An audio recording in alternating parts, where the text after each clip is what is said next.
सीधा मुद्दे पर आते हैं। आज के इस गहरे विश्लेषण में हम कुछ ऐसे प्राचीन सनातन शब्दों की बात करने वाले हैं जो समय के साथ अपना असली और गहरा अर्थ कहीं खो चुके हैं।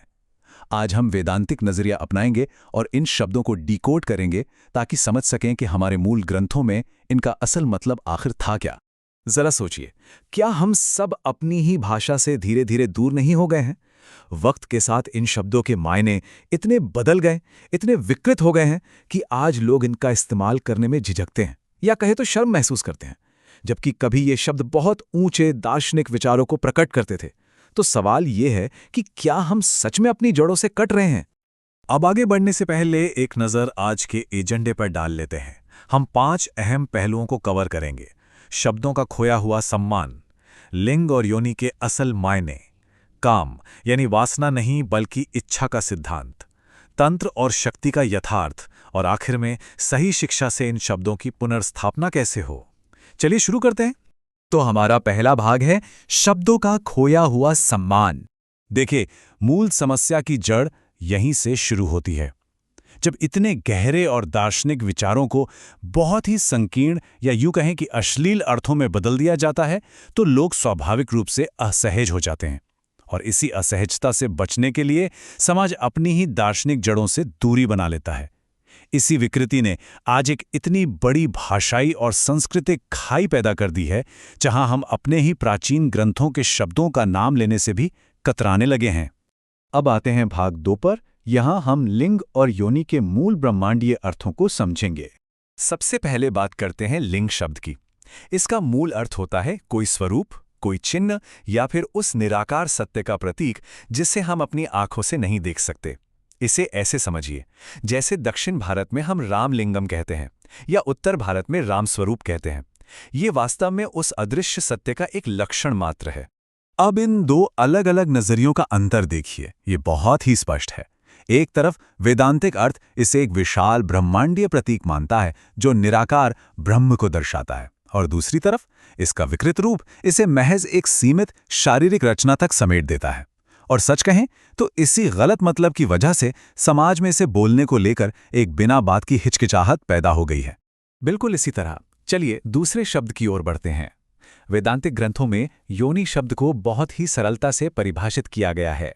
इसका अर्थ है सृष्टि का उद्गम, स्रोत या मूल कारण, मतलब वो महान स्रोत जहां से इस पूरे ब्रह्मांड में जीवन की उत्पत्ति होती है और जहां से निर्माण की ये अद्भुत प्रक्रिया लगातार चलती रहती है। और यहां एक बहुत ही दिलचस्प बात सामने आती है। हमारे प्राचीन दर्शन में जो 84 लाख योनियों की अवधारणा है ना, वो आज के आधुनिक जीव विज्ञान के अनुमानों से कितनी अचूक तरह से मेल खाती है। आज का विज्ञान भी बिल्कुल यही मानता है कि हमारी पृथ्वी पर लगभग 84 से 85 लाख प्रजातियां मौजूद हैं। है ना कमाल की बात?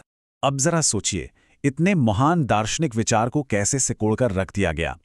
एक ऐसा विचार जो ईश्वर को हर पेड़, पक्षी, पशु और सृष्टि के हर कण में एक अलग योनि या स्वरूप के रूप में देखता था, उसे जानबूझकर एक बेहद सीमित और शारीरिक परिभाषा के अंदर कैद कर दिया गया। आगे बढ़ते हैं भाग 3 की तरफ। काम, जिसे अक्सर वासना समझ लिया जाता है, जबकि ये 4 पुरुषार्थों में से एक बेहद जरूरी इच्छा है। तो मूल स्रोतों के आधार पर अगर देखें तो काम का सीधा सा मतलब है इच्छा या फिर कर्म करने की प्रेरणा।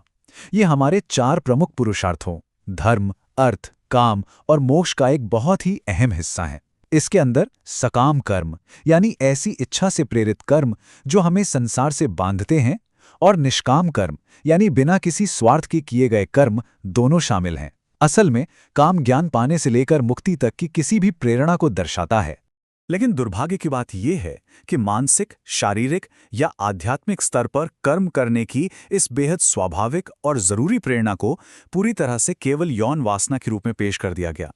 जब एक प्राकृतिक प्रेरणा को ही पाप का ठप्पा लगा दिया जाए तो समाज के अंदर बिना किसी कारण के एक अपराध बोध या गिल्ट भर जाना तो तय ही था। अब आते हैं हमारे चौथे भाग पर, तंत्र और शक्ति का यथार्थ। अगर हम वेदांतिक संदर्भ की बात करें तो तंत्र कोई रहस्यमयी जादू टोना नहीं है, बल्कि ये मानव चेतना, मन, शरीर और ऊर्जा के विस्तार की एक बहुत ही व्यवस्थित पद्धति है। आसान भाषा में कहे तो अपने तन रूपी यंत्र की शक्ति को बढ़ाने और उसकी ऊर्जा को सही दिशा में साधने की एक पूरी तरह से वैज्ञानिक और संरचित प्रक्रिया ही तंत्र है। लेकिन यहां भी विडंबना देखिए, आत्म सुधार की इतनी सुंदर और वैज्ञानिक भारतीय पद्धति को गलत प्रचार के जरिए काले जादू और भूत प्रेतों से जोड़ दिया गया। इसे इतना डरावना बना दिया गया कि आज लोग तांत्रिक शब्द सुनते ही घबरा जाते हैं। इसी कड़ी में अगला शब्द है शक्ति। इसका सीधा और सरल सा अर्थ है सामर्थ्य या पावर।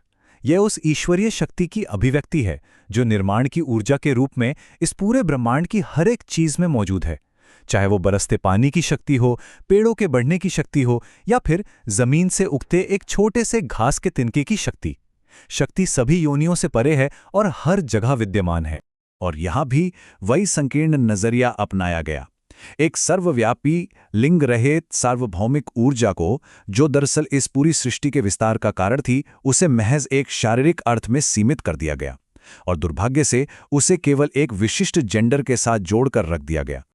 चलिए अब इस विश्लेषण के आखिरी हिस्से यानी भाग 5 की तरफ चलते हैं, उचित शिक्षा के माध्यम से इन शब्दों की पुनर्स्थापना। अब सवाल ये है कि इस भारी भाषाई और सांस्कृतिक नुकसान को ठीक कैसे किया जाए। इसका एकमात्र और सबसे कारगर समाधान है सही शिक्षा। हमें समाज को इन शब्दों के असली वैदांतिक मायनों के बारे में फिर से शिक्षित करना ही होगा।